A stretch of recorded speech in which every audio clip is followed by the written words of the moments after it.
जय जगन्नाथ सांग मैंने मोर आउ एक ब्लॉग को आपण मानकर स्वागत। आसतु एपटे देखा मो ससुर कौन संध्या बेल टिफिन पाई कौन कौन बागौचंती। एपटे बैगण चप आलू चप बागौचंती। एपटे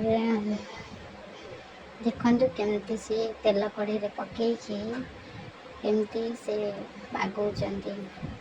बटे मो तीन सासु मार्केटिंग जाइए और से आसीगले आम देखू कौन कौन से आनी आमपाई।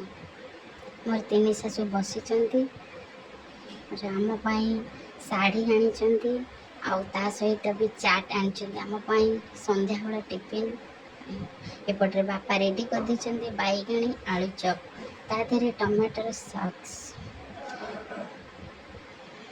ये संध्या बेला टिफिन आम सेपटे बापांकर मुड़ी आउ बैगणी खायापी भारी पसंद से आम बापा को देचु बैगणी आ मुड़ी गोलैकी से खाऊ।